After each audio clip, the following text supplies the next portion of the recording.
In times of war, in times of profound conflict, it is challenging to see and to understand the way in which it fits with a larger picture. It is challenging to embrace the loss of life, the loss of home and comfort, and above all, it is challenging to know when you are a witness unto such how to be an effective and positive force for good within the circumstance. I speak unto you this day with the aim to provide some clarity about this beautiful country, Ukraine, for it has been a focus of profound mystical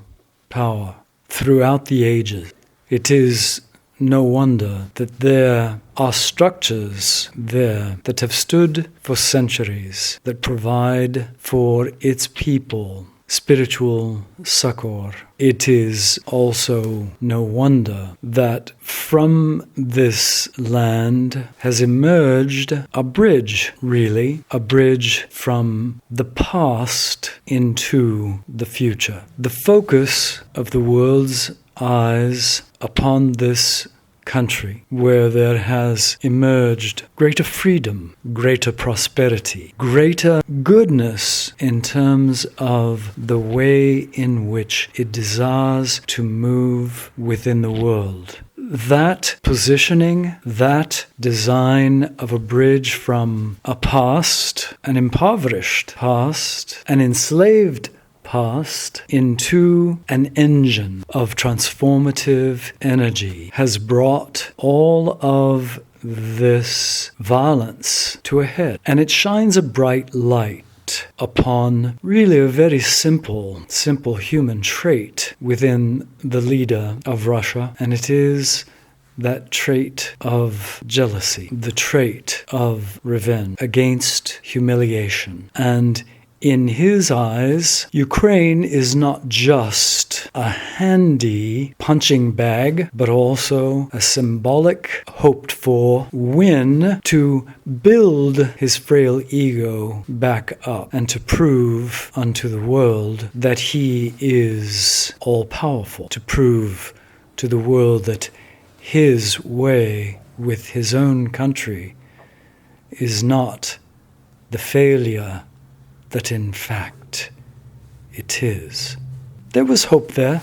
There was hope that Russia would rise and would begin to act more like a democratic nation, giving its peoples greater freedom, giving its peoples greater abundance after the fall of the Soviet Union. But old habits die very hard. And so here we are now, and for many of you, you are asking the question if this is just the beginning of something more profoundly disruptive unto the world that will put your own abundance and lives in danger. And I would say unto you that this adventurism instead will result in a profound shakedown of the way in which the entire globe, the entire earth moves forward. You know that the world is on the cusp of the kind of shift that will allow for there to be greater and greater peace, abundance, and indeed creativity for all peoples. But the old order must die, and the old order is really sharply symbolized by the arsenals of nuclear weapons that exist around the world. Now, I invoke this only because everyone, to a person, even the most psychologically imbalanced and power-mad individuals understand that one nuclear detonation, one nuclear attack will result in a world that is fundamentally unlivable for all. And there is no alternative yet. There is no planet ready to receive those who could afford to go to that planet. And so it is a stasis. It is a static balance that will prevent there being any kind of nuclear attack. But in the meantime, the old style violence continues. And there are those who are very invested in that process, the chess game.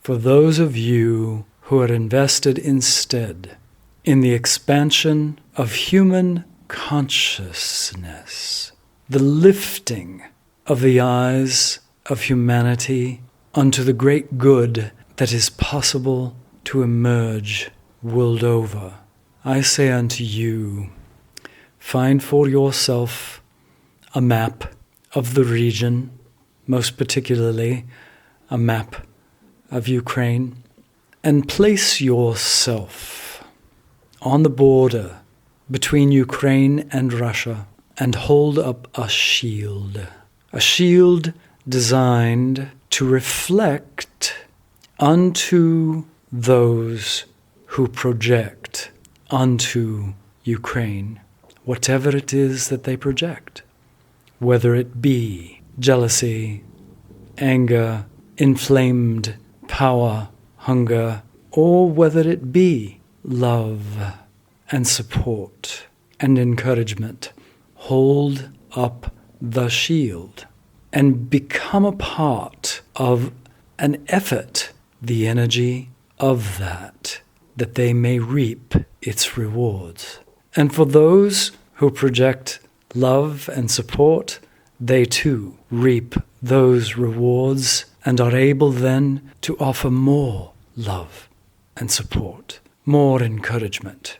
As for the physical things that you can do, do not plunge yourself into fear. There are organizations springing up every day. Choose wisely the organizations unto whom you give resources, that the resources go directly to support refugees and to support those who remain and hold steadfast, who need food and water and supplies. But above all, make no mistake about what is taking place. This adventurism will be met with greater humiliation.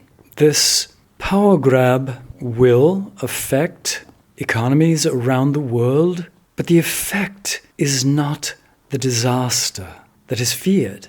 For out of economies that tumble into chaos grows creativity, new ways of accessing resources, conserving, new ways of utilizing technology to move into the future that is assured, to answer some fears that have been voiced. This is not the beginning of another world war. Too many countries have pulled themselves up out of desperate circumstances, poverty for their peoples, dark ages for some, and they will be unwilling to plunge themselves back into those dark ages again, simply to enter into a conflict that has been begun by what the world is now understanding is a very small man who wishes to increase his stature. isolating that individual, holding up the shields that reflect back unto him his smallness, his hatred, his jealousy, his hunger, encircling him and isolating him, becomes then the way for the world to move into a new time. I have given you examples of things that you can do to be proactive and to not feel as though you are simply an observer. All is one. There is no separation. And so, as you dream this dream, direct your dream, awaken within it. And as you direct your dream and awaken within it, direct the dream such that this that is taking place advances this your world into a greater, more abundant, more peaceful time with greater freedom for all.